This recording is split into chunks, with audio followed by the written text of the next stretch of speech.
atvirumas prieš jūs yra sudėtingas, nes mes įsipatoginame įvairiuose socialiniuose vaidmenyse, savo darbo pozicijoje, savo šeimyninėje pozicijoje, mamos, dukros, sesers. Tų vaidmenų iš tiesų yra labai daug, bet pasirinkti tokį, kaip šis šiandien čia yra man, iš tiesų yra nepatogu.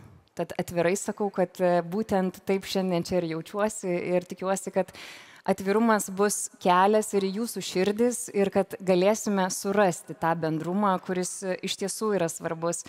Ir galvoju, kad jeigu turėčiau, pavyzdžiui, 1 minutę čia dėmesio jūsų ir turėčiau atsakyti į visus iškeltus klausimus, tad galėčiau viską susakyti štai taip. Aš pati esu kalta, kad negaliu pasiekti išsikeltų tikslų. Aš pati esu atsakinga už tai, kad galvoju